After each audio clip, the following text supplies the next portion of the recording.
Sin embargo, tenemos que recordar que en la Biblia no todas las cosas están descritas o nos han sido reveladas en orden cronológico, sino que a Dios le ha agradado muchas veces revolvernos las piezas del rompecabezas para que nosotros tengamos la responsabilidad de ponerlas en orden.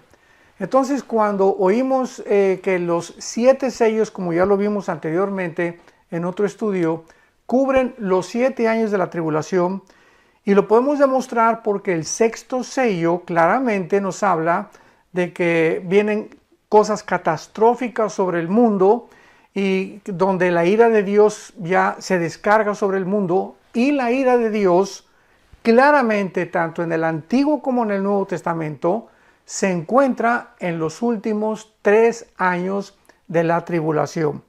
Vuelvo a repetir, cuando oímos nosotros en el Antiguo Testamento el día de Jehová, la ira de Dios o el día del Señor, y en el Nuevo Testamento lo mismo, el día del Señor, como en Primera de Tesalonicenses, Segunda de Tesalonicenses, etcétera, etcétera, se refiere a los últimos 3 años y medio de la gran tribulación.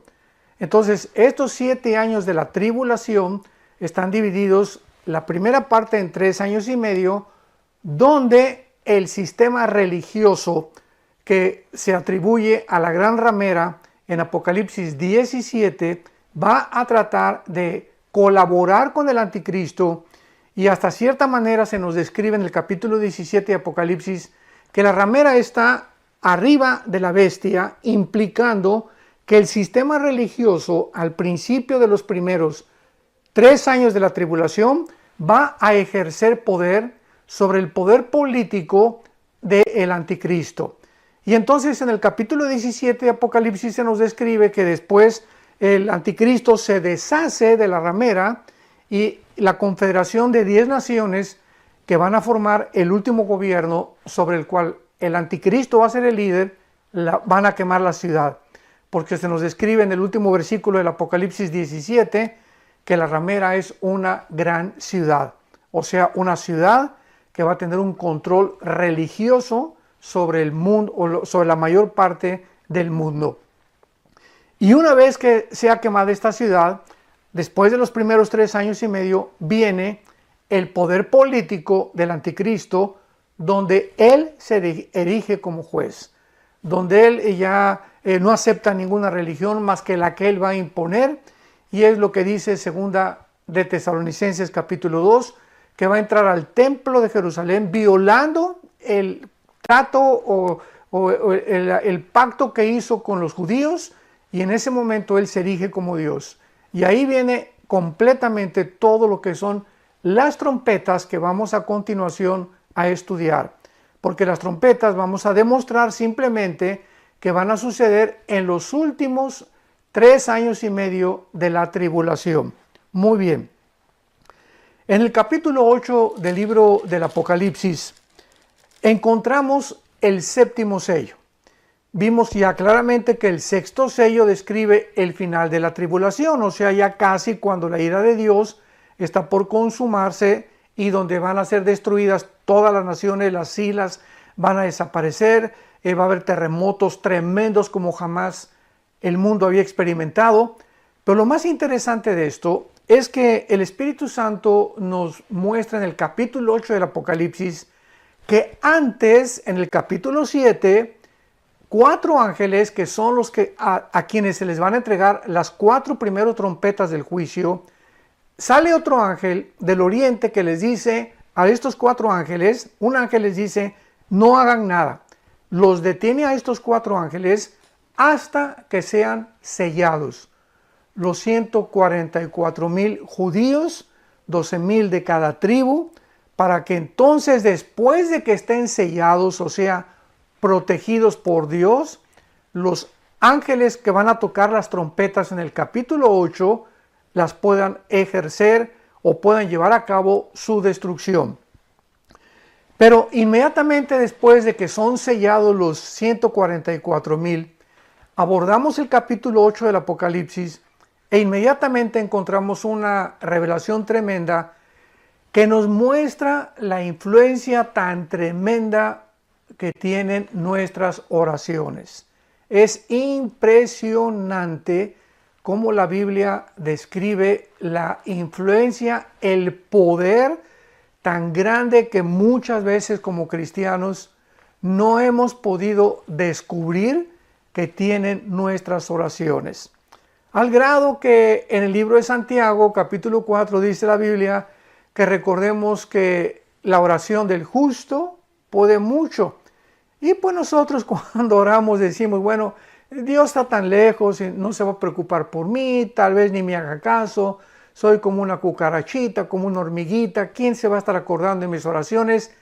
Sin embargo, cuando realmente creemos y realmente absorbemos la palabra de Dios y comenzamos a demostrar a través de la práctica de la oración que Dios contesta la oración y que Dios hace milagros a través de nuestras oraciones, es cuando somos animados a poder orar.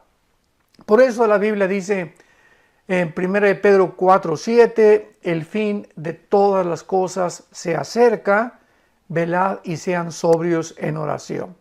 En Efesios 6, orando en todo tiempo por todos los santos, y creo que este es uno de los tiempos más importantes, y no estoy exagerando, de los más importantes de todos los últimos 2000 aproximadamente años de la iglesia cristiana, donde estamos en una hora de la prueba, donde estamos en una época donde los dolores han comenzado, como los dolores de parto de una mujer, a ser cada vez más intensos.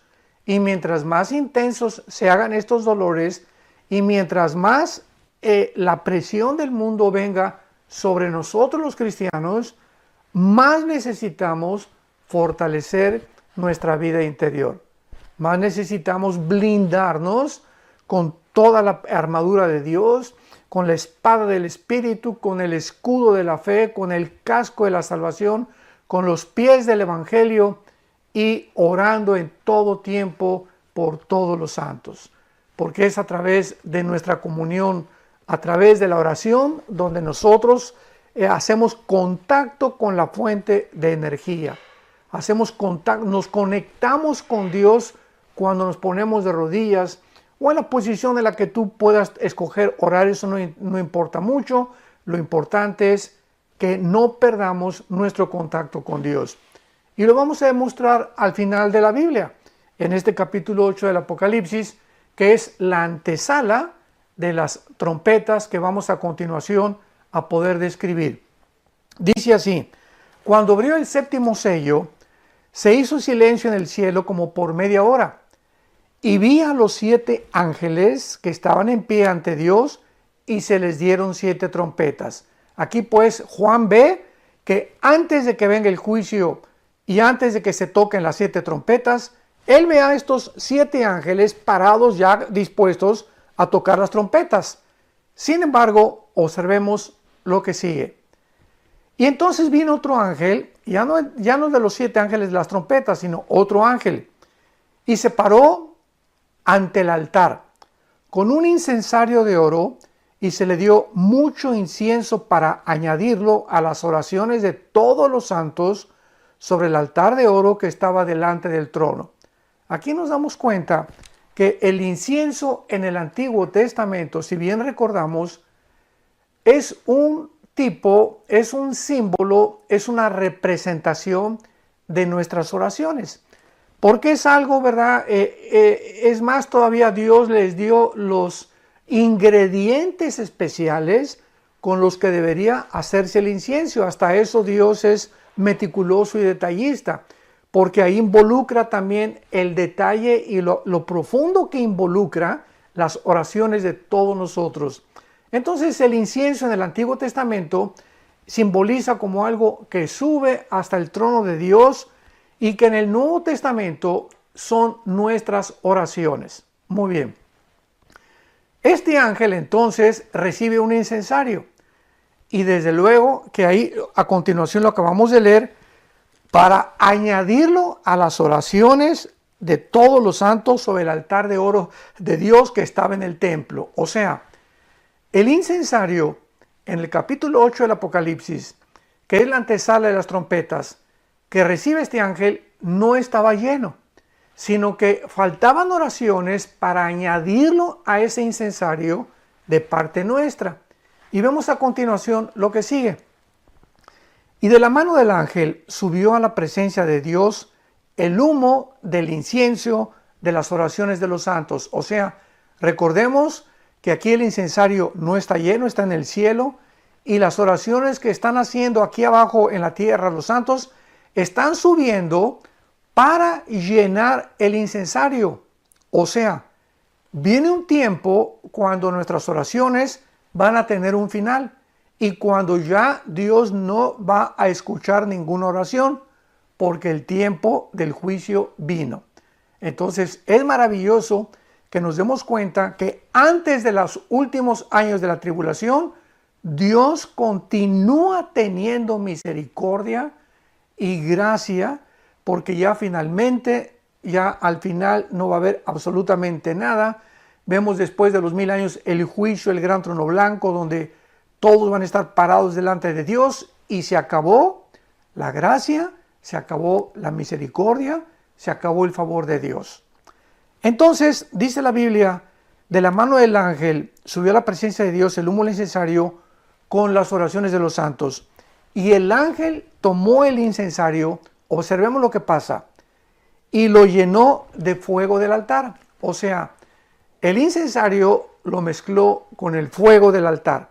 Esto significa, porque ya vimos, las oraciones son del incienso que están guardadas en un incensario simbólicamente en el cielo, y el fuego implica el juicio de Dios.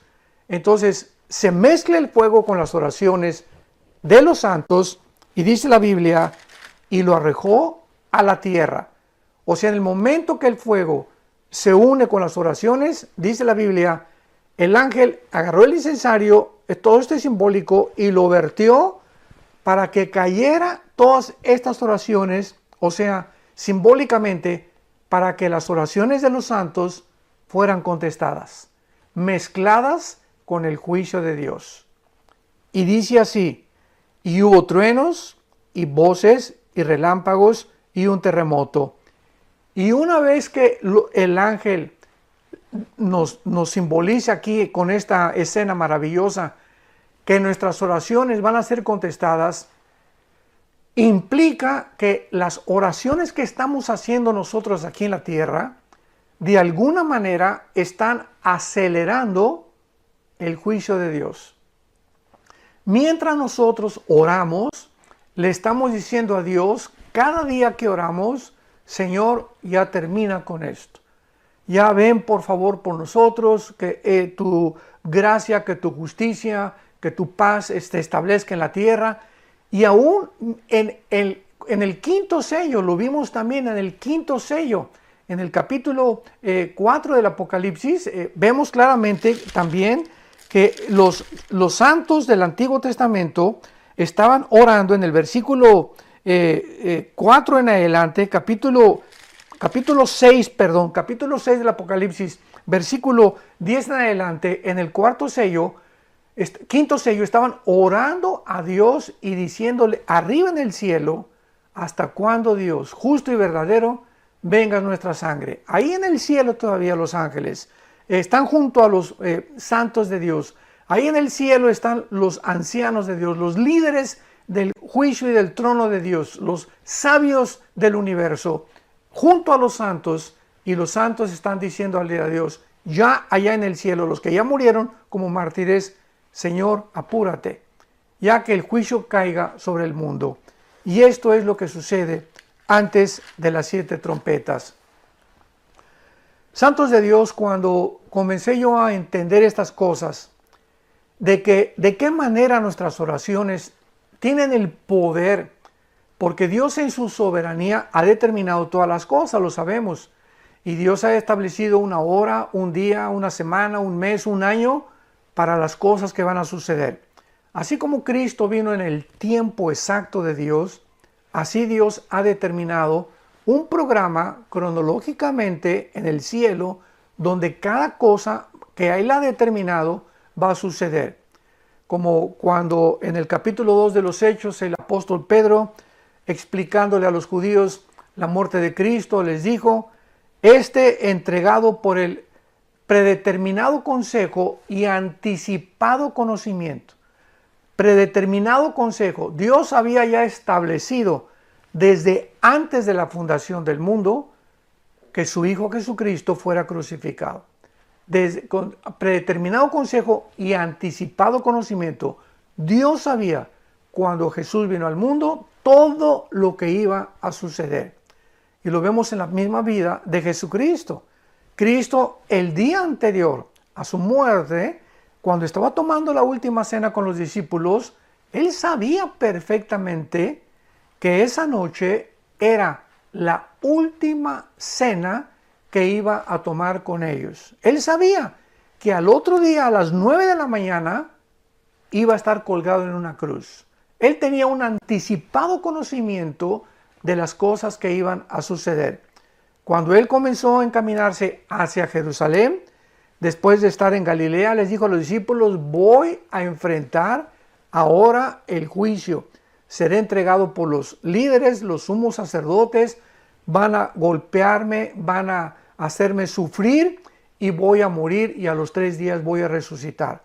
Cristo tenía una ubicación, un conocimiento perfecto, determinado consejo y anticipado conocimiento de todo lo que iba a suceder. Muy bien, pero aun cuando Dios tiene este anticipado conocimiento de las cosas, escuchemos esto, en su soberanía, Dios también ha determinado que nuestras oraciones puedan cambiar las cosas. Esto es asombroso. O sea, ¿qué quiero decir? Que las oraciones pueden muchas veces hacer cambiar el consejo de Dios. Esto es una revelación impresionante.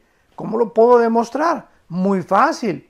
¿Se acuerdan ustedes cuando Dios en el Antiguo Testamento le dijo a Moisés, he determinado acabar con este pueblo?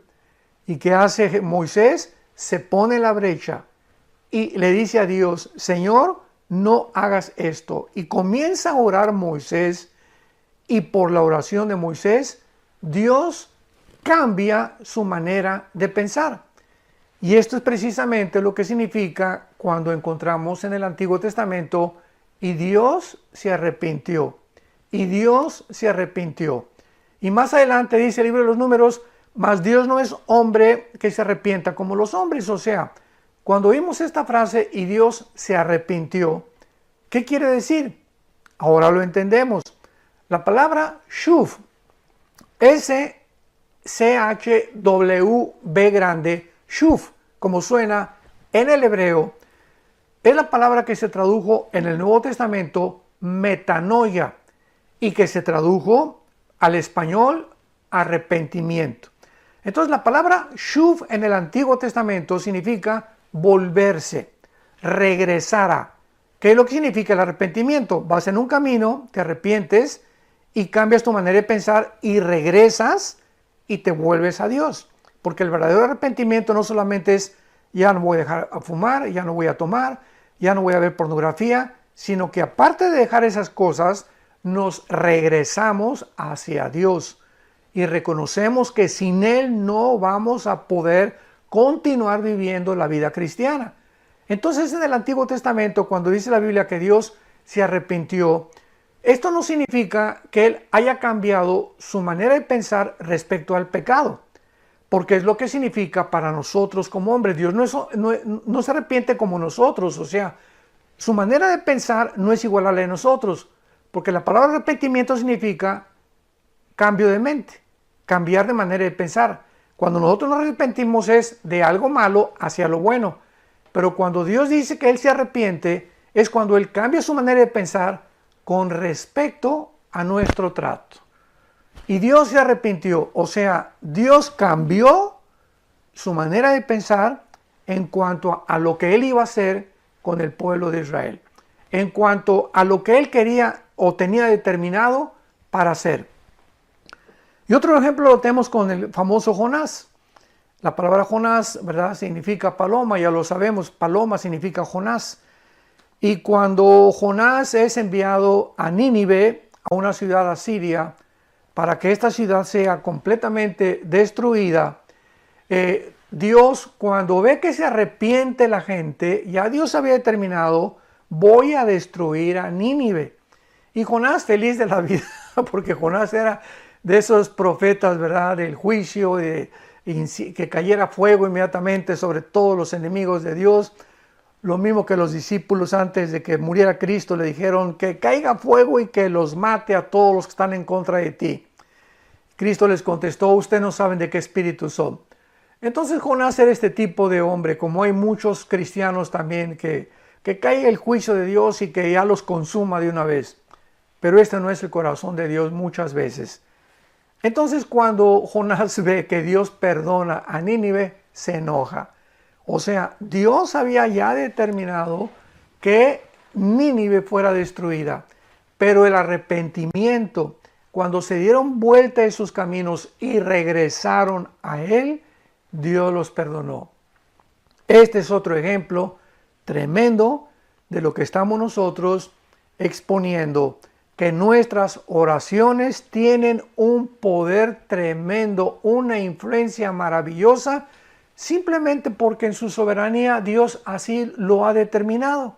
Que cuando nosotros oremos, Él puede cambiar muchas cosas que iba a hacer o a favor o en contra de nosotros. Por ejemplo, Dios ha dicho, bueno, a Pepe ya voy a determinar hacer esto y esto porque sigue con su pornografía, ¿verdad? Me lo voy a llevar a casa, porque Dios se lleva a muchos cristianos antes de tiempo a casa. Y entonces Pepe se arrepiente. ¿Qué hace Dios? Cambia Dios su manera de pensar y entonces le prolonga la misericordia a Pepe y le agrega más años de vida porque Pepe se arrepintió de su pecado. Entonces, esto es lo que el Apocalipsis quiere nosotros enseñarnos y todo este trasfondo lo tuve que poder explicar para que cuando nos introduzcamos en el libro del Apocalipsis podamos comprender la mente de Dios. ¿Por qué hace Dios lo que hace? ¿Por qué estos juicios tan terribles? Porque llega un momento en que ya el ser humano está tan depravado, tan degenerado, tan endurecido. El otro día yo estaba escuchando que lo que está pasando ahorita actualmente en el mundo con el famoso coronavirus y la pandemia, etcétera, etcétera, que ahora ya quieren hasta que usemos gogles. O sea, a ratito nos van a querer vestir de astronautas, que dice que para protegernos de esto. Yo estaba pensando dentro de mi corazón realmente, lo que se encuentra detrás de toda esta orquestación siniestra es mucha maldad. Hay mucha maldad detrás de todo lo que está pasando. O sea, yo le comenté a mi esposa el otro día, nos quieren matar, están prohibiendo medicinas que pueden sanar a las personas, inmediatamente las sacan del internet. O sea, hay algo detrás siniestro y lo único que pude concluir es peor maldad que la de los nazis. Hay personas en el siglo XXI que no tienen alma, que ya han perdido su alma, que lo único que les interesa es enriquecerse, tener poder político, tener influencia sobre los demás y ver a todos los seres humanos como una bola de esclavos, exactamente como en las antiguas películas de ficción. Entonces, esta es la razón por la cual esta maldad que se profetizó en la Biblia, Mateo 24:12, por haberse multiplicado la maldad, el amor se enfriará. 2 Timoteo capítulo 3, porque vendrán tiempos peligrosos, Pablo, le dice el Espíritu Santo, hombres amadores de sí mismos, vanagloriosos, orgullosos, sin afecto natural, sin ningún sentimiento por los demás. 1 Timoteo 4, porque el Espíritu dice que muchos apostatarán de la fe, escuchando espíritus engañadores, con doctrinas, con barbaridades, herejías que vendrán contra la palabra de Dios y para alejarnos del camino. Estamos en tiempos peligrosos en los que hace 2000 años el Espíritu Santo le dijo a Pablo y estos tiempos están por culminarse y que el libro del Apocalipsis nos los describe. Y entonces vienen las trompetas, donde el primer ángel, capítulo 8 del Apocalipsis, versículo 7, toca la trompeta y de una forma resumida, el primer ángel toca la trompeta y se quema la tercera parte de toda la hierba verde del mundo. Todos los árboles y todo lo que es verde se quema. La segunda trompeta, versículo 8, se toca la trompeta y la tercera parte del mar, la tercera parte de los barcos, la tercera parte de toda aquella vida que existía en el mar es completamente destruida. La tercera parte se convierte en sangre.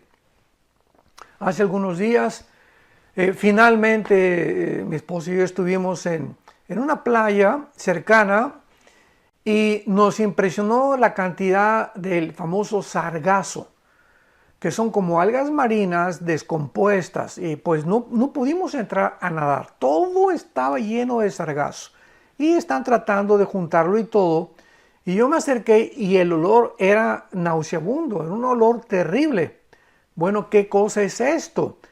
Que después de tantos experimentos de bombas atómicas que se han hecho en el océano Atlántico y Pacífico, después de los billones de litros de petróleo que se han derramado en todos los océanos y en los mares del mundo, el mar ya está ahora sí que insoportable la vida marina.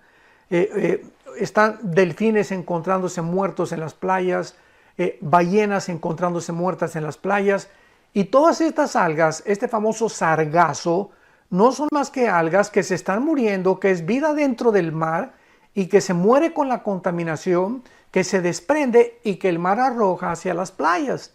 Y el olor pues es nauseabundo porque trae todo el olor, ¿verdad?, de la contaminación de todo lo que nosotros los seres humanos hemos hecho con la vida marítima.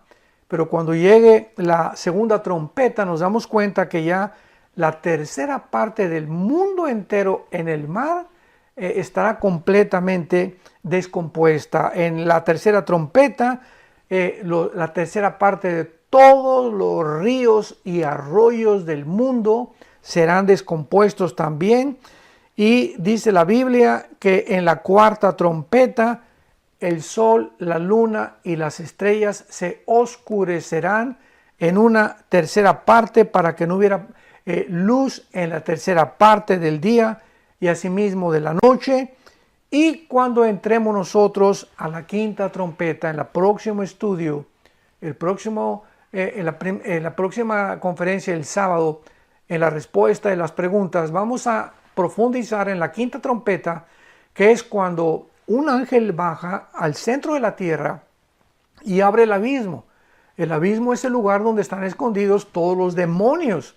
Imaginémonos que va a ser abierto el abismo y van a subir a la superficie de la tierra, y se describe la forma de estos demonios como langostas, pero con una mezcla híbrida de seres humanos, de reptiles y además de insectos. O sea, es una mezcla híbrida que vamos a explicar en la próxima conferencia para darnos cuenta al grado en la que la genética moderna o la pseudociencia que está actualmente tratando de mezclar a los animales con los seres humanos, con el ADN humano, con el ADN de los humanos, va a tener su consumación. En el libro del Apocalipsis está claramente escrito, lo vamos a ver profundamente en la próxima respuesta que le demos, qué es lo que pasa en la quinta trompeta, para que podamos darnos cuenta lo cerca que nos encontramos precisamente de los juicios de Dios, que de alguna manera el Espíritu Santo nos está alertando y nos está previniendo en este tiempo. Busquemos a Dios con todo nuestro corazón. Quiero leer en el Evangelio de Lucas, capítulo 21, lo que la Biblia dice claramente, o las advertencias que ya Dios nos hace para el tiempo que estamos viviendo. Dice Lucas 21, 34. Mirad también por ustedes mismos, Es tiempo que comencemos a vernos tal como nos ve Dios, con la inmensa vaciedad con la cual nacimos, vacío con el cual nacimos, y la profundidad de la maldad que traemos los seres humanos todavía, para que miremos realmente a Dios, que Él es el que nos mira, y que podamos nosotros escapar de las cosas que vienen sobre el mundo. Mirad también ustedes mismos que vuestros corazones no se carguen de glotonería y embriaguez y de los afanes de la vida. O sea, acordémonos que la vida no solamente es comer y beber, porque así hay millones de cristianos, desgraciadamente, que, Señor, cuando dan gracias por los alimentos, gracias Jesucito mío, que dáselos a los que no lo tienen, en el nombre de Jesús, amén. Y hasta cuando dan gracias por la comida, se vuelve mecánico y automático. Y comenzamos a creer solamente, ¿verdad?, que vivimos para comer y para beber, y no es así. Dice la Biblia, y de los afanes de la vida. O sea, tengamos cuidado que estas cosas que están sucediendo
when my heart is heavier, I remember that I have got someone like you in my life.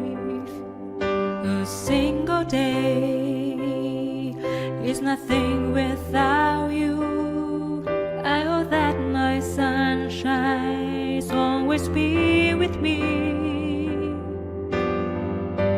No entren a nuestra vida espiritual, nuestra vida interior, y nos quiten la paz, y nos desenfoquen. Perdamos la brújula y podamos perder el camino, y creamos que estamos siguiendo a Jesucristo, y ya dejamos de seguirlo, y muchos han comenzado ya a seguirlo desde lejos.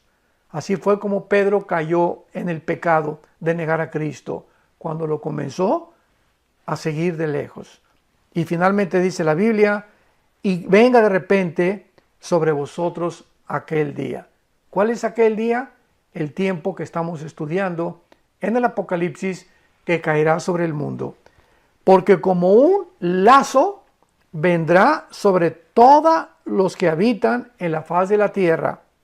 Velad pues, porque en todo tiempo orando, para que seamos tenidos, escuchen esto, para que seamos tenidos por dignos de escapar de todas estas cosas que vendrán y de estar en pie delante del Hijo del Hombre.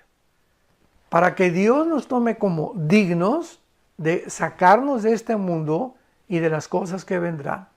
Entonces, ¿cuál es la única forma en la que podemos nosotros tener la absoluta seguridad que nos vamos en el rapto de la iglesia, cuando verdaderamente nuestra vida es una vida de oración, una vida de devoción, una vida en la que no hemos permitido ni nos hemos dado el lujo de separarnos de Cristo, de nuestros devocionales diarios, de su santa palabra, de la palabra de Dios, para que podamos estar completamente seguros de que en cualquier momento, como un lazo así cayó el coronavirus, ¿recuerdan? En enero del año 2020 en el que nos encontramos, nadie sabía nada. Entramos a febrero y pues más o menos entramos en marzo y de repente, como un lazo, nunca nos imaginamos. Marzo, abril, mayo, junio, julio, llevamos 5 meses. 5 meses con una supuesta pandemia en la que ha arrasado con la economía, con el problema mental de millones de seres humanos, con niños, con matrimonios, etcétera, etcétera. Ha devastado la humanidad en los últimos 5 meses y cayó de repente, como un lazo. Nunca nos imaginamos que pudiera el mundo entrar en el camino donde el mundo se encuentra actualmente